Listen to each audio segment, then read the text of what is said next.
12. beyt. Şrimad Bhagavatam 2. nəğmə 4. başlı 12. beyt. Shri Shuka Vacha.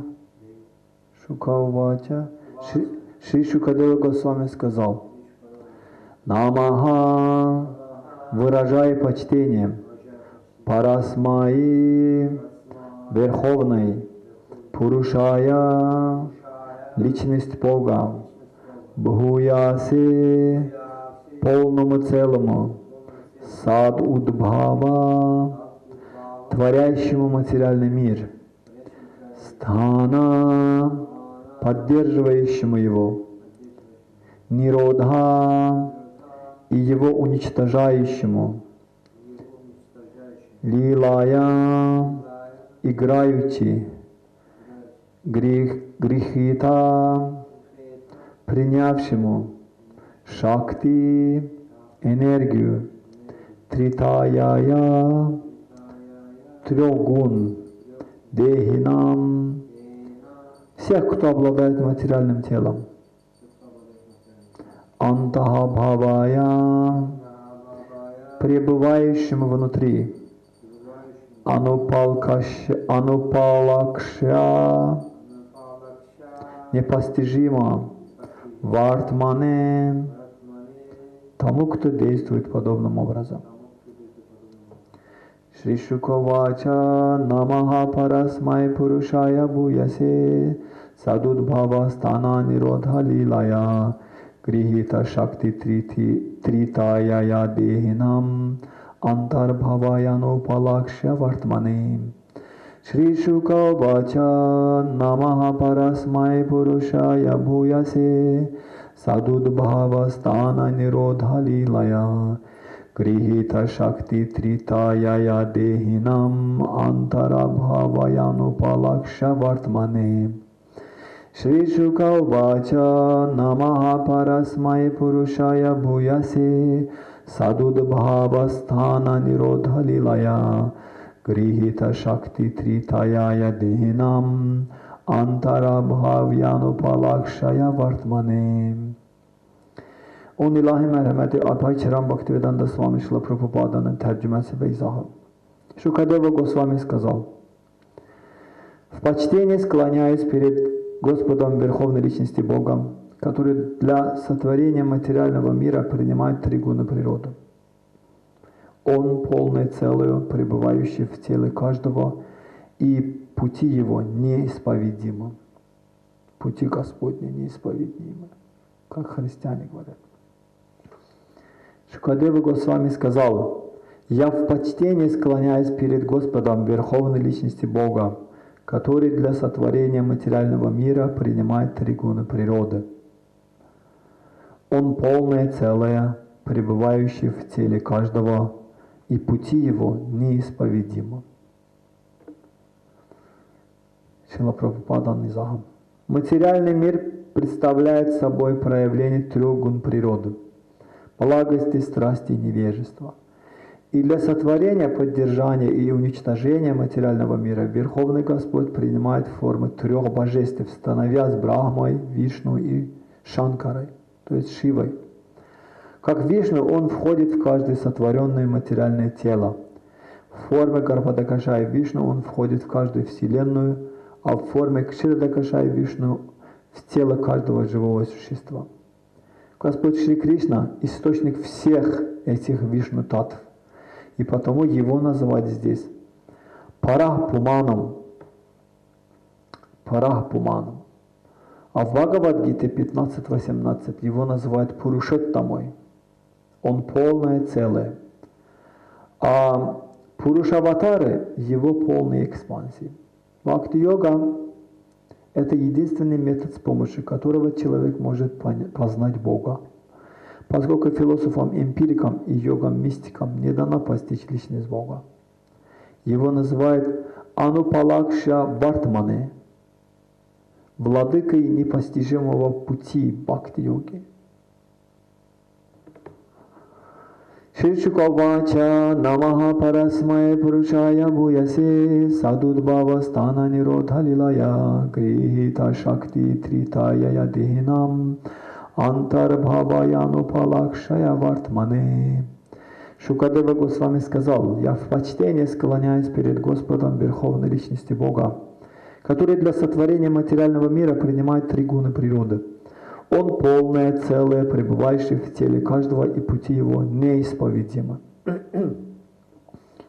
Ома Гянати Мирандаса Гянанджана Шалакая Чакшуран Милитам Янета Сваи Шри Гуравей Намаха. Ванча Калпатарвьясча Крипа Синдуби Эвача Патитанам Паваниби Вайшнавипи Намо Намаха. Jai Sri Krishna Chaitanya Prabhu Nityananda Shri Advaita Gadadhari Shri Vasadi Gaura Bhakta Vrinda. Hare Krishna, Krishna Krishna, Hare Hare.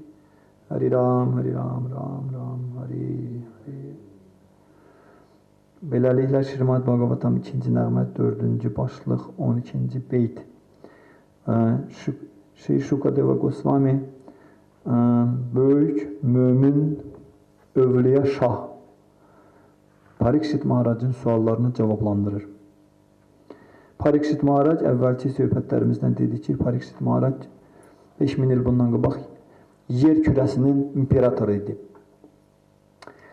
Yer kürəsi bir nöqtədən idarə olunurdu. Bir dövlət, bir bayraq, bir dini sistem vardı və onun bir dənə də imperator vardı. Onlardan birinin adı Parikshit Maharaj idi. Parikshit Maharaj bir həftədən sonra ölməli idim. Bir həftə onun vaxtı vardı yaşamağa. Ona görə bu mömin şah özünün bütün şahlığını, həyat yoldaşını, övladlarını, var dövlətini, qızılını, xəzinəsini, ordusunu, hamısını buraxmışdı. Gəlib oturmuşdu müqəddəs Qanga çayın sahilində və Şrila Vyasadeva'nın oğlu Şukadeva Gosvamiyə həyatın mənası barədə suallarla müraciət edir. Şukadeva Gosvami Veda fəlsəfəsinin yazılı sürətdə tərtibatçısı Şrila Vyasadeva'nın oğluydu, hansı ki anasının bətnində 16 yaşına qədər qalmışdı. Və o anasının bətnindən çıxan kimin həmən dəqiqə tərki dünya həyat tərzi qəbul edib evdən getmişdi. İndi Şukadeva Gosvami belə bir şəxsiyyət. Şrila Şukadeva Gosvami belə bir şəxsiyyət. Bu mömin şah Parikshit Maharajın qarşısında oturub onun suallarını cavablandırır. Bu dəfəki sualın cavabı da ondan ibarət idi ki, bu dünyanı sanki bir əyləncəsi kimin, sanki bir oyunu kimin Allah ali şəxs bu dünyanı necə yaradır, necə saxlayır, necə dağıdır. Parikshit Maharaj Şukadeva Gosvami'ye bu sualı vermişdi.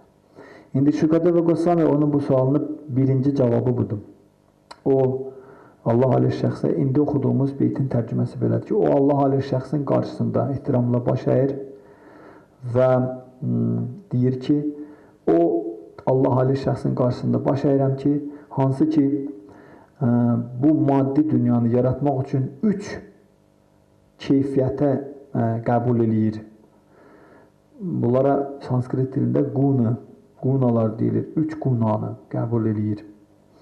O özü hər bir canlı varlığın qəlbində mövcuddur və özü özlüyündə tamdır, mütləqdir və onun əməlləri və yolları dərk olunmazdır. Şukadeva Gosvami deyir ki, mən bu Allah ali şəxsin qabağında ehtiramla baş əyirəm. Yəni Şukadeva Gosvami qabaqcadan bildirir ki, Tanrı dərk olunmazdır əslində. Sadəcə olaraq biz illüziya qatından azad olmaq qədərində onu dərk eləyirik ki, bu illüziyadan azad olaq. Tam Allah ali şəxsi dərk eləmək qeyri-mümkündür. Heç kim onu indiyə qədər dərk eləyə bilməyib və heç eləyə də bilməyəcək. Şrila Prabhupada hərdən deyirdi ki, Krishna heç özünün ölçüsünü bilmir. Harada qutarır. Ona görə də Tanrı dərk olunmazdır. Amma bizə bizim illüziyamızdan azad olacağımıza bəs edən qədər onu dərk eləməyə imkan verilir. Ki biz onu illüziyamızdan azad olmağa qədər dərk edib illüziyadan azad olaq. Yəni onun bir miqdarı. Yenə ki, bu bana bənzəyir ki, mətbəxdə nə qədər yemək pişsin, sən qarnını doyuran qədər bəs edirsə, oradakı miqdarın sənə dəxli yoxdur. Əsas odur ki, sənin qarnın doydu. Sənin aclığın getdi. Bildin? Bu da buna bənzər ki, Tanrı nə qədərdir, bunun sənə dəxli yoxdur, o dərk olunmazdır. Amma sənin Allahlıq illüziyasından azad olmağın qədər Allahı tanımağa ehtiyac var. Yəni bizim Allahlıq illüziyasından azad olmağımıza çatan qədər Allahı tanımağımıza ehtiyac var. Allahlıq illüziyasından oyanmağımız qədər Allahı tanıyan kimi biz bəs eləyir bizə. Həmən dəqiqə Tanrı bizi yığışdırır öz yanına.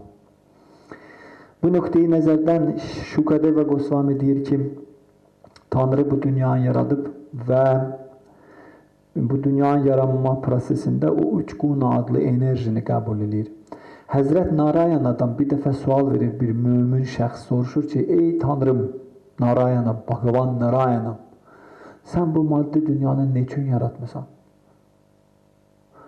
Narayana ona bir cavab verir ki, onun cevabı bütün müqəddəs kitablar hamısı bir yerdədir.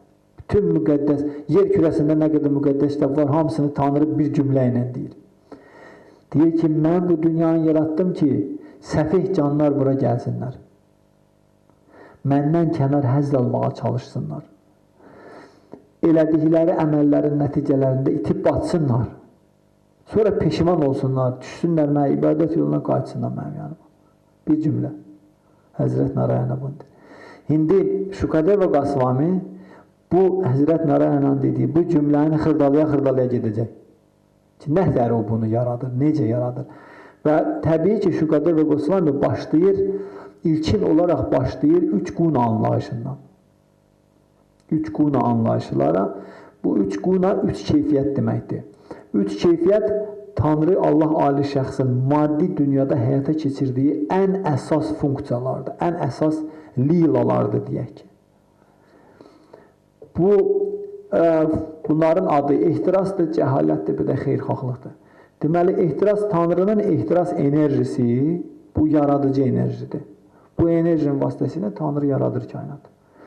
Tanrının xeyirxahlıq enerjisi bu yaradılanı müəyyən bir məqsəd üçün saxlayır, qoruyur, saxlayır.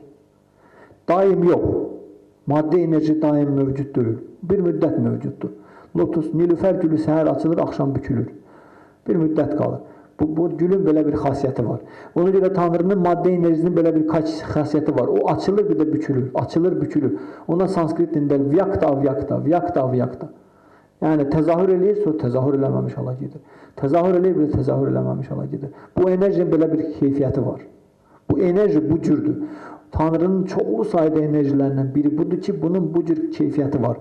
Vyakta, vyakta, yəni o təzahür eləyir, sonra bir də təzahür eləməmiş hala keçir. Təzahür eləyir, bir də təzahür olmamış hala keçir. Ona görə də buna deyirlər sikliçni enerji, sikliçni, o sikliçnidir, yəni o təzahür eləyir, sonra yox olur. Bu da, bu prosesi də Tanrı həyata keçirir bu üç enerjinin vasitəsilə, əsas bu üç enerjinin vasitəsilə. Xeyirxahlıq, cəhalət, bir də ehtiras. Ehtirasın vasitəsilə o bunu təzahür elətdirir. Xeyirxahlığın vasitəsilə bu təzahür olunmuşu müəyyən bir məqsəd xatirinə saxlayır. Məqsədi var onun. Elə belə təzahür elətdirməyib bunu. Başa düşdü? O məqsədini həyata keçirəndən sonra bir də təzədən buna svaracıvır, bir də yığışdırır. Üç enerji oldu. Ha? Deməli, təzahür elətdirən enerjinin adı ehtirasdır, saxlayan enerjinin adı xeyirxahlıqdır, dağıdan enerjinin adı cəhalətdir. İnsanlar da hətta bunun həyatlarında görə bilərlər ki, onlar istənilən bir şeyi ehtirasın vasitəsilə yaradırlar, xeyirxahlığın vasitəsilə saxlayırlar, cəhalətin vasitəsilə dağıdırlar. Yəni, dağıdan cəhalətdir. Hər bir şeyin dağılmasının səbəbi cəhalət enerjisidir. Bu da Tanrının enerjisidir. Ona görə deyilir ki, Tanrı özünün bu üç yerə bölür. Üç yerə bölür bu enerjilərin üzərində öz rəhbərliyin həyata keçirmək üçün. Yəni, ehtiras enerjisini Həzrət Brahma kimi o mövcud olur. Həzrət Brahma, dörd başlı Brahma, kainatımızın yaradıcısının adı Brahmadır, 4 dənə başı var. Saxlayan enerjinin Tanrı özü şəxsən götürür üzərinə, Vishnu formasında. Dağıdan enerjinin adı Shankara verir, Həzrət Şivaya. Həzrət Şiva dağıdan enerji rəhbərliyi. Biz diqqətlə fikir versək, görəcəyik ki, Şiva ilə, Həzrət Şiva ilə Brahma, onlar mələklər kateqoriyasına aiddirlər. Amma Həzrət Vişnu Allah Ali şəxsin özüdür. Təsadüfi deyil ki, yaratmaqla dağıtmağı Tanrı çox rahatlıqla mələklərə həvalə eləyə bilir. Amma saxlamaqla özü məşğuldur. Bu çox maraqlı faktdır. Ne üçün? Saxlamaqla özü məşğuldur. Bir müddət. Və deyilir ki, o saxlayan Tanrı, Həzrət Vişnu, o üç guna avatar, üç Purusha avatar deyirlər onlara. Üç Purusha avatar kimi təzahür eləyir. Vişnu, Allah Ali şəxs Tanrının qruba deyək, raboçi formasıdır. İş paltarıdır Tanrının, Vişnu. O material, maddi dünya gəlib iş paltarını giyinəndə olur Həzrət Vişnu. Burada başlayır iş görməyə. Üç iş. Ona deyirlər Purusha avatarlar. Birincisinin adı Karanada Kaşay Vişnu. Karanada Kaşay Vişnu. Karan Pričina deməkdir. Səbəblərin ali səbəbkarı. Karanada Kaşay Vişnu. Bu Mahavişnu da deyilir buna. Mahavişnunun bədənindən kainatlar çıxır tər vəzilərindən. İkincisi adı yaranmış kainatlara təzədəndən daxil olan Tanrıya deyirlər Garbhada Kaşay Vişnu. Garbhada Kaşay Vişnu. Garbhada Kaşay Vişnu hər bir kainatın dibində olan, mövcud olan okean üzərində özünün başqa bir ekspansiyası olan Ananta Şeşa, böyük nəhəng ilan üzərində uzanıb. Və Garbhada Kaşay Vişnunun göbəyindən bitən Nilüfər gülün üzərində Həzrət Brahma peyda olur. Hansı ki, ehtirası idarə edicisidir. Yəni, o kainatın yaranma prosesini başlayır həyata keçirməyə. Kainat yaranandan sonra hər bir canlı varlığın qəlbinə daxil olmaq üçün Garbhada Kaşay Vişnu təzədəndən öz ekspansiyasını təzahürlətir. Onun adını qoyur Kshirada Kaşay Vişnu. Və Kshirada Kaşay Vişnunun bu yaranmış kainatın daxilində özünün ruhi planeti var. O ruhi planetdə Polyarnaya Zvizda. O ruhi planetdə Kshirada Kaşay Vişnu. Kshirada Kaşay Vişnu hər bir kəsin, hər bir canlı varlığın qəlbində mövcud olan Ali Can Paramatmanın adıdır. Ali Can Paramatma bu Kshirada Kaşay Vişnudur. Purusha Avataranın üçüncü təzahürü. Üçüncü təzahür forması. Vişnu özünün hər üç mücəssəməsində xeyrxahlıq qunasına, xeyrxahlıq keyfiyyətinə rəhbərlik edir, xeyrxahlığı idarə edir. Və deyilir ki, bu üç dənə proses, üç dənə enerji ilə bütün maddi kainat iynə sap kimi tikilmişdir. Necə ki, 9 rəqəm var, 0-dan 9-a qədər. 1, 2, 3, 4, 5, 6, 7, 8, 9. Necə ki, 7 dənə not var. Bildin? 7 not. Musiqidə 7 dənə not var. Do, re, mi, fa, sol, la, si. Necə ki, rəssamlar bilir ki, təbiətdə cəmi 3 dənə rəng var. Göy, sarı, qırmızı. İndi ağla qaranı sayıram. Göy, sarı, qırmızı. Raduqada 7 dənə görsənir o. Amma əslində 3 dənədir. Sadəcə olaraq yerdə qalan 4-ü bu üçün arasında təzahür edirlər. Yəni, sarı ilə göy birləşəndə yaşıl alınır.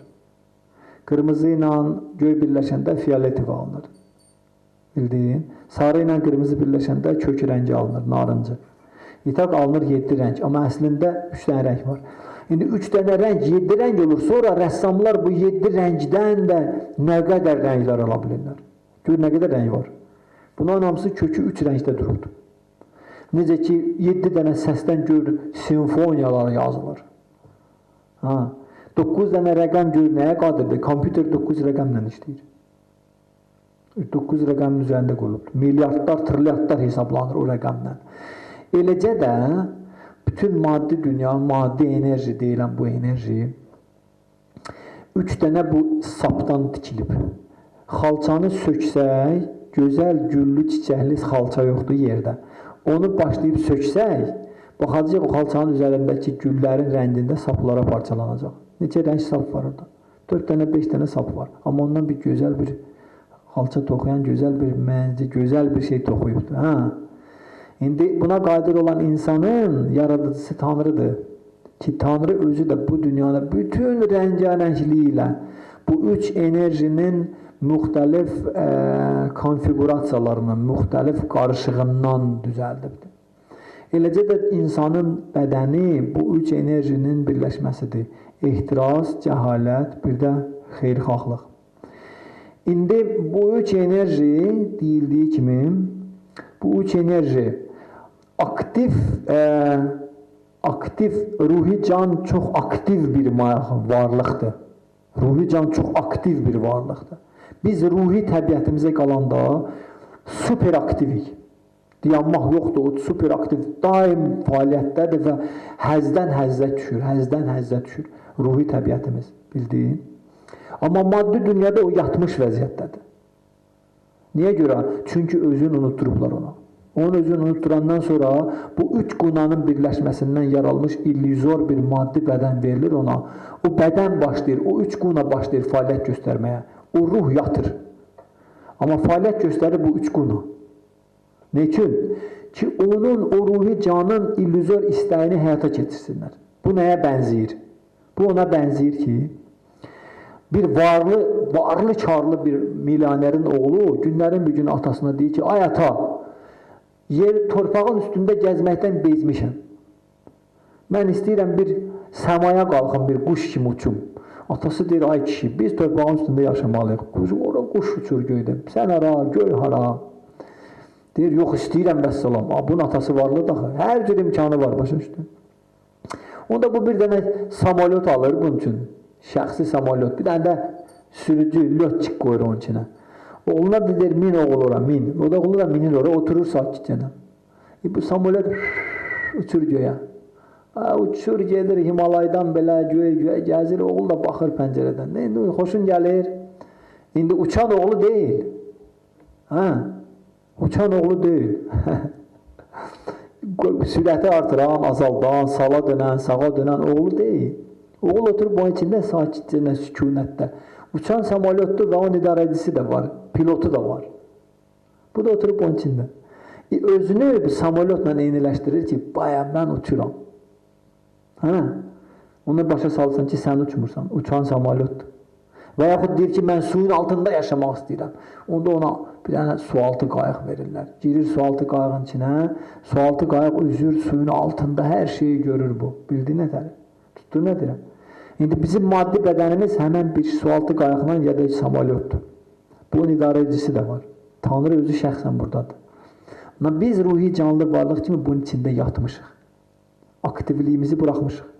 Çünki biz aktivlik eləsək, öz təbiətimizdən çıxış edib aktivlik eləyə bilərik.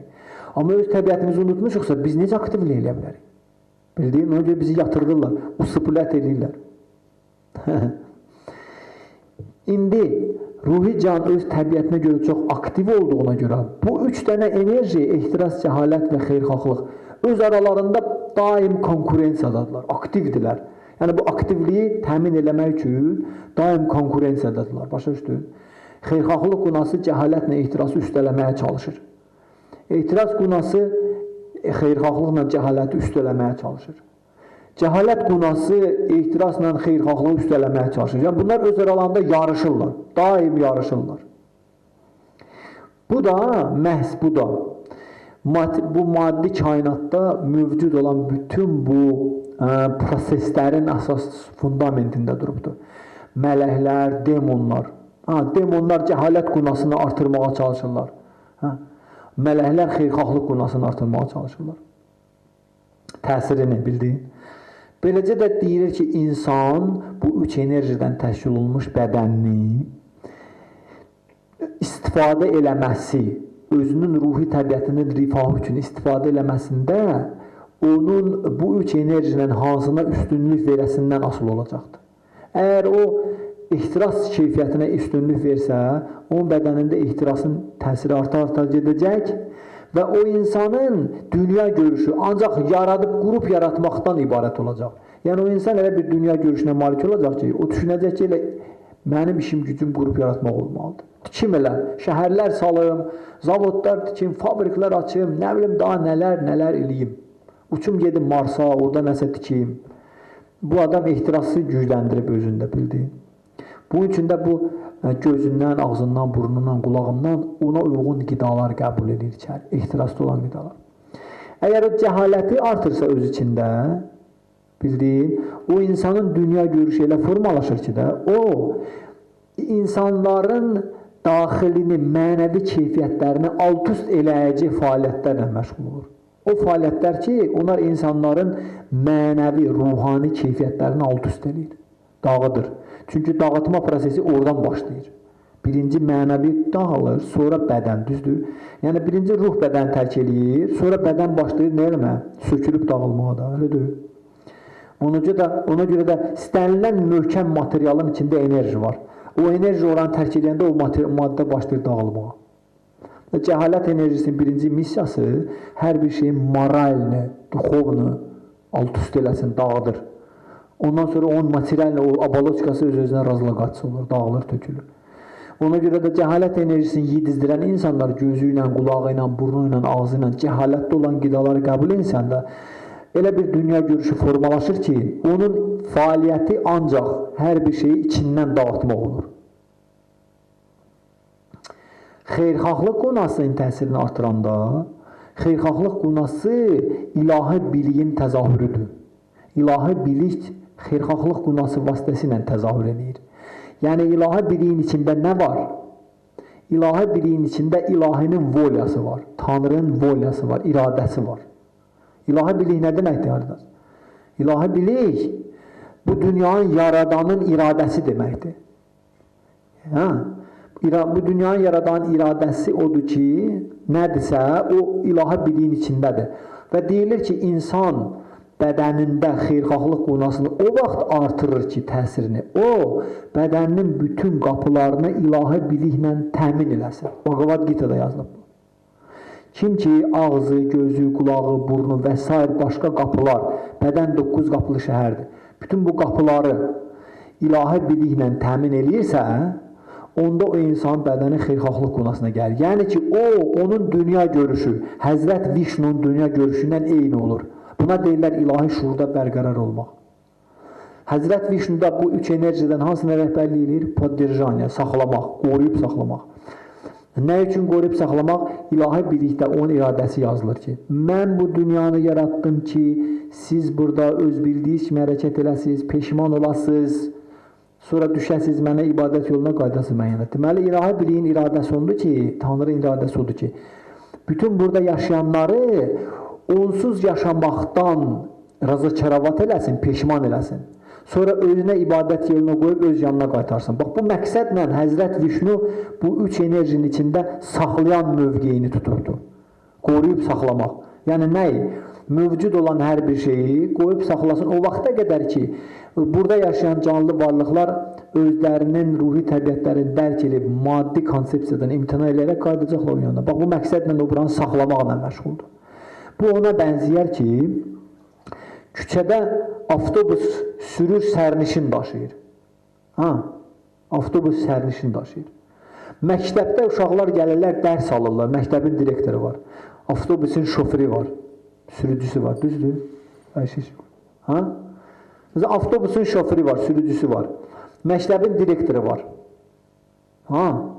Düzdür? Və yaxud da ki, insan ayaqqabı giyinir ayağına. İndi baxın, görün, burada o həmən enerji özünü nətər göstərir. Məktəbə 1-ci sinif uşaqları hər il girirlər, 10-cu sinifləri uşaqları qutarıb gedirlər, 11-ci sinif uşaqları, düzdür? Yəni, bir qrup uşaq 1-ci sinifdən daxil olur, bir qrup uşaq 11-ci sinifdən qutarıb gedir. Elə deyil. Deməli, bu məktəb uşaqları tədris verib buraxmaq funksiyasını həyata keçirir də, dərs, elə deyil. İndi bir qrup girirsə, bir qrup çıxıb gedirsə, bu demək deyir ki, bura girənlər buranı düzəldirlər, çıxanlar dağıdırlar. Yox. Buranın məktəbin direktoru qoruyub saxlayır, remont eləyir, nə bilim, hər şeyini düzəldir ki, bura girənlər girsin, təhsil alsın, çıxanlar çıxıb getsin. Bu da bunların təhsil alması üçün buranı qoruyub saxlayır, bildiyin. Və yaxud avtobus şoförü sərnişinin bir hissəsi minir, bir hissəsi düşür, bir hissəsi minir, bir hissəsi düşür. Minənlər bu avtobusu düzəltmir, çıxanlar da dağıtmır. Sadəcə olaraq əslində olur. Dağıtma da baş verir. Amma şoferin məqsədi odur ki, bu avtobusu hələ saxlasın ki, bu cəmaatı daşısın da, başa düşdün? Yəni bir məqsəd üçün bir şey qorunur. Ayaqqabını giyinirsən, düzdür? Çölə çıxanda başlayır toz torpaq, zirzibil onu basır, elə deyil. Sən kremlə şotkuğunu götürürsən, onu təmizləyirsən. Elə deyil? Yəni o vaxta qədər ki, bu ayaqqabı elə sənə xidmət edir də. Dağılanda tulluyasın gedəcək. Əbədi deyil ki, ayaqqabı. Elə beləcənə də Həzrət Vişnu bu kainatı bax beləcə bir məqsəd üçün qoruyub saxlayır. Ona görə də deyilir ki, müqəddəs kitablar, müqəddəs şəxsiyyətlər bura Tanrının iradəsi ilə nazil olanda burada idarə edənlərə başa sallar ki, ay filan kəs Tanrının buranı yaratmaqla dağıtmaq məqsədi deyil. Yəni məqsəd buranı qurub yaratmaq deyil, dağıtmaq da deyil. İkisi deyil. Məqsəd burada buranı bu və ya digər şəkildə qoruyub saxlamaqdır ki, o məqsədlə ki, hansı məqsədə hər bir canlı varlıq üçün Tanrı qoyubdur. Yəni nə üçün? Onların özlərini dərk edib Tanrının yarına qayıtmaq şansları olsun. Məhz bunun üçün maddi dünya yaradılıb və qoruyub saxlanılır bir müddət. Hər bir burada yaşayan canlı varlığın İstər həşərat bədənində olsun, istər bitki bədənində olsun, istər mələk bədənində olsun, istər insan bədənində olsun. Hər bir canlı varlığın özünün ruhi təbiətini dərk edib, əbədi təbiətini dərk edib, Tanrının yanına qayıtmaq şansı olmaq üçün burada hər bir şey qorunub saxlanmalıdır. Başqa heç bir məqsəd üçün yox. Bu dünya başqa heç bir məqsədə xidmət eləmir. 124 min peyğəmbər, milyonlarla, tonlarla kitablar, möminlər, dahilər, bunlar hamısı məhz bu məqsədi, bu məsələni işıqlandırmağa çalışıblar həmişə. Bunu işıqlandırmağa. Bu dünyanın məqsədi nə üçün nədir? Bu dünyanın məqsədi, bu dünyada mövcud olan məqsədi. Burada yaşayan canlı varlıqların öz əbədi ruhi təbiətlərini dərk edib Tanrının yanına qayıtmaqla. Çünki bura onlar üçün süni bir yerdir. O yerdə ki, xəstəlik, qocalıq, ölüm hökm sürür və bunları burada yaşayan canlı varlıqlar istəmirlər. Deməli, bu süni bir təbiətdir, süni bir yerdir. Bu, oyanmış dərlər köy üçün çox sadə bir şeydir. Bunu başa düşün. Deməli, bura süni yerdir. Bura türmədir, bura Tanrının həbsxanasıdır. Həbsxanadan kimi buraxırlar? Ağıllanıb, ağlı başına gələnləri. İndi burada da insan ağlı başına gələndə onu buradan buraxırlar, Tanrı qayıdır, gedir Tanrının yanına. Haradan düşmüşük ora. Biz Tanrının əbədi dərgahından bura gəlmişik. Bura bizim üçün süni, həm cəza yeri, həm təlim-tərbiyə yeri, həm tədris yeri, həm təcrübə yeridir bura bizim üçün. Həm cəza, həm təlim-tərbiyə, həm təcrübə. Bunların hamısı eyni zamanda bura o məqsədə xidmət edir. Cəzalanırsan, sonra tərbiyə alırsan, sonra təcrübə toplayırsan, sonra öz münasibətləri düzəldirsən, qaldırırsan sevgi səviyyəsinə, sonra buradan qayıdıb çıxıb gedirsən Tanrının yanına. Haradan gəlmişsən? Çox sadə. Ona görə bu nöqteyi nəzərdən, bu məqsədlə, bu bugünkü beytdə Şukadeva Gosvami deyir ki, bu dünyanı Tanrı bu üç enerjinin vasitəsilə, özü bu üç enerjini qəbul edib ki, bu dünyanı yaratsın. ehtiras enerjisi, xeyirxahlıq enerjisi, cəhalət enerjisi. Bir enerjinin vasitəsilə qrup yaradır, o birisi enerjinin vasitəsilə qoruyub saxlayır, məqsədini həyata keçirmək üçün. Kimin məqsədini? Tanrının. Öz məqsədini. İnsanların yox. İnsanların məqsədi yoxdur burada. Bir də vaxtı gəlib çatanda o bu təbiəti bir də alt üst edib dağıdır. Ona görə insana deyir ki, Tanrım, bu mənim bu iradəmi başa düşmək üçün sən özün gördün ki, mən buranı qoruyub saxlamaqla məşğulam, yəni xeyirxahlıq qunası ilə. Və xeyirxahlıq qunasının məqsədi qoruyub saxlamaqdır mövcud olanı. Mənim məqsədimi həyata keçirmək üçün qoruyub saxlamaq, əbədi yox. Ona görə də sən mənə yaxınlaşmaq istəyirsənsə, bədənimin 9 qapısını ilahi biliklə təmin eləməlisən. Çünki məhz ilahi biliklə təmin elənəndə xeyirxahlıq qunası təzahür edir. Çünki xeyirxahlıq qunasının başında mən durmuşam. Tanrı özü. Məhz xeyirxahlıq qunası təzahür edir. İnsan öz 9 qapısını ilahi biliklə təmin eləyəndə, indi bunu yüngülvarı xırdalayaq. Göz, ağız, burun, qulaq, sonra toxunma, sonra cinsiyyət orqanı, anus, bunların hamısı bu şəhərin 9 dənə qapısıdır. Məsələn, köhnə şəhərlər var, qədimdən qalma şəhərlər var. Məsələn, Bakıda İçəri şəhər adında şəhər var. Bu İçəri şəhər köhnə şəhərdir, qədim şəhərdir. Qədim zamanlarda indikilərdən fərqli olaraq, indiki şəhərlərdən fərqli olaraq, indi bu məsələyə məhəl qoyulmur. Amma qədim zamanlarda ölkəni idarə edən şahlar, şəhərləri idarə edən şahlar, onlar hökmən mömin brahmanların, yəni mömin ilahi biliyə malik olan şəxsiyyətlərin nəsiyyətləri altında idarə edirdilər. Niyə ki? Çünki Tanrının iradəsi diqqət mərkəzindən yayınmasın. Tanrının iradəsi həmçə diqqət mərkəzində olmaq üçün şahlar ölkəni, dünyanı mömin, sözün əsl mənasında mömin, siyasətə can atan möminlər yox, Tanrıya can atan möminlər, yəni həqiqi möminlər, real möminlər, belə möminlərin ilahi biliyinin, nəsiyyətlərinin nəticə köməyi ilə idarə edirlər. Bu nöqteyi nəzərdən Tanrının iradəsini qoruyub saxlamaq üçün onlar şəhərin əhalisi maksimum 50 minə yaxınlaşanda maksimum o şəhəri hasara alırdılar. Şəhəri hasara alırdılar. 4 tərəfdən, hər tərəfdən hasara alırdılar. Maksimum 50 minə çatanda. Bu maksimal olurdu, amma əsasən bundan aşağı olurdu. Ne üçün? Çünki onlar bu şəhərin əhalisinin həm maddi, sosial, həm fiziki, həm psixoloji, həm də ruhi tələbatlarını ödəməyi nəzərdə tuturdular. Ona görə görürsünüz, həmən şəhərlərin içində mütləq çoxlu sayda dini məbədlər, məscidlər, yaxud kilsələr olurdu. Ki, insanlar orada, o şəhərin içində elə yaşayırdılar ki, onlar həm fiziki ehtiyacların, sosial ehtiyaclarını ödür, həm də eyni zamanda onlar özlərinin ruhi tələbatlarını ödürdülər. Şahın borcuydu bu. Bu qayğısına qalsın. İnsanların həm fiziki müdafiəsinin, həm psixi müdafiəsinin, həm də ruhi müdafiələrini, yəni ruhi inkişafları. Bunlar ruhi inkişaf eləmək üçün Tanrı bunları tapşırıb sənə. Və bu şəhəri 4 tərəfdən hasara alandan sonra hasarda qapılar qoyurdular. Giriş-çıxış qapıları. İndi bax, içəri şəhərin bu tərəfindən qapısı var, o tərəfindən qapısı var, o tərəfindən qapısı var.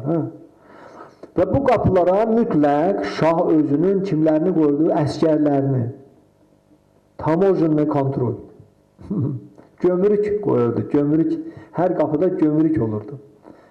Gömrükün işi nədir? Gömrükün işi girənlərlə çıxanları həmən bu yerin rifahı naminə yoxlamaqdır. Həmən bu şəhərin rifahı naminə. Yəni bu girənlərlə çıxanlar bu şəhərə ziyan verirlər, yoxsa xeyir? Bu gömrükün işi bundan ibarətdir ki, yəni bu şəhərə gəlib kənardan gələn qonaqlar və yaxud da bu şəhəri tərk edib gedənlər bu şəhərin içi üçün xeyir gətirirlər, yoxsa ziyan? Hər nöqteyi nəzərdən, həm ruhi, mənəvi nöqteyi nəzərdən, həm psixoloji nöqteyi nəzərdən, həm də sosial, cismani, fiziki nöqteyi nəzərdən. Onlar yoxlanılırdı, girənlər yoxlanılırdı ki, bu bura nə ilə gəlib? Bizim şəhərə xeyirli bir şey gətirir, yoxsa ziyanlı? Çıxanlar yoxlanılırdı ki, bu burada nə ilə gedir? Bizim şəhərimizi talayıb aparır, yoxsa öz malı ilə gedir? Başa düşdün? Bu, həmən şəhərlərin qapılarına qoyulurdu. Bu təbii bir şeydir. İndi Tanrı Bhagavad Gita'da deyir ki, sizin bədəniniz 9 qapılı şəhərdir. Sizin bədəninizdə də 9 qapı var. Şəhərdir bu. Bu şəhərin içində də sakinləri var. Ruhi can biz özümüz ürək nahiyəsində. Bundan başqa da bu bədən doludur ruhlarla, cürbəcür. Hansı ki, bu bədənə xidmət edirlər. İndi Tanrı deyir ki, sən bu qapıları ilahi biliklə təmin eləsən, onda bu bədən, bu şəhər xeyrxahlıq qunasında bərqərar olacaq. Yəni, orada hər bir şey mənim iradəmə uyğun inkişaf eləyəcək. Tanrının iradəsinə. Ehtirasla cəhalət üstünlük təşkil edəndə Tanrının iradəsi olmur o. Çünki Tanrının iradəsi ancaq buranı yaratmaq, dağıtmaq deyil. Tanrının iradəsi buranı yaradıb bir müddət saxlamaqdır ki, öz məqsədini həyata keçirsin, məqsədini həyata keçirəndən sonra dağıdır. Amma biz bu qoruyub saxlamaq enerjisindən məhəl qoymadan, ancaq işimiz yaratmaq, dağıtmaq olsa, onda Tanrının öz missiyasını, iradəsini həyata keçirməyə heç bir imkan yoxdur burada. Deməli, belə yer həmən dağılası bir yerdir. Deyir, nə dedim? İndi ona görə də deyir ki, siz bu 9 qapılı şəhərinizin qapılarına gözətçi qoymalısınız. Kömürlük kontrolü qoymaq, gömrük nəzarəti qoymalısınız. Yəni ki, göz, məsəl üçün, göz elə bir şeyə baxmaq istəyir ki, onun o baxdığı şey, baxdığı bir məsələ, hadisə zorakılıqdan ibarətdir. Zorakılıq səhnəsidir. Kinodur bir dənə, zorakılığı göstərirlər. Baş kəsən, öldürən, qan içən, bildiyin. Deyir ki, və yaxud da ki, soyundurulmuş lüt çılpaq qadınlara, kişilərə baxır. Deyir ki, bunlar xeyrxahlıqda deyil. Bunlar ehtirasla cəhalətdədir. Bunlar dağıdıcı qüvvədir. Sən bunları gözün vasitəsilə içəri buraxsan, onlar sənin ruhi təbiətin yoxdur. Sənin ruhi təbiətin, bir də mən buradayım, özüm buradayım. Tanrı özü buradadır. Onlar bizə əks gedən qüvvələrdir. Əks gedən bir şeydir. Bunlar gəlirlər sənin şəhərini dağıtmağa. Ona görə sən müqəddəs kitabda oxumalısan ki, baxmalısan ki, bu şeylərə bu göz baxmalı deyil. Çünki göz sadəcə olaraq baxmır ki, göz baxdığı şeyin informasiyasını içəriyə ötürür. İnsan baxdığı şey, bəs yaddaş nədir? Zritelni pamyat nə deməkdir? Yəni, görür və yadında saxlayır. Bu demək ki, o baxdığı şeyi daşıyır içəri. Bildi? Biz gözümüz baxanda bir şeyə, onu daşıyırıq içəri. Elə belə baxma. Cəmaat elə bir ki, elə baxıram, kinoda baxdı, yəni dünya dağıldı. Dünya dağıldı, sənin içindəki dünya dağıldı. O baxdığın şeyi gözündən içəri daşımaqla. Ona görə sən baxanda, takaq bu bədən sənə məxsus deyil, sən bunun bir müddət sənə verilibdir, düzdür? Sən baxanda bilməlisən ki, bu bədənin sənə verən iradəsi nədir? Yəni, o nətər istəyir, hara baxasan? Nəyə baxasan?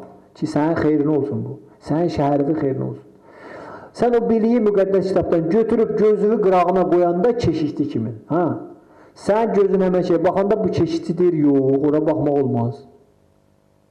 Bildiyin? Ora baxmaq olmaz. Ona görə sən baxmırsan ora. Bax, bu bilik, ilahi bilik. Burada gözün qırağında keşişdi kimi durubdur. Ona baxmaq olmaz. Sən özün nəfsin deyir ki, bax. Amma ilahi bilik burada duran deyir, yox, ora baxmaq olmaz. Ya ağzın, yemək. Sən elə şey yemək istəyirsən ki, bu cəhalətlə ehtirasın təsiri altındadır. Sən göbələk yemək istəyirsən, ya laq yumurta yemək istəyirsən, sasiska yemək istəyirsən, nə bilim, kalbasa yemək istəyirsən. Bunların hamısı cəhalətdə olan şeydir, düzdür? Bunlar hamısı cəhalət, dağıdıcı enerjidir. İylənmiş şeylər, ət məhsulları, dağıdıcı enerjidir. Tanrının dağıdıcı enerjisidir. Deməli, bunlar sənin içivə ağzından girsələr, onlar sənin şəhərini dağıdacaqlar. Amma müqəddəs kitabda yazılıb ki, xeyrxahlıqda olan yeməklər meyvə, tərəvəz, süd, qatıqdır. Bunları ye.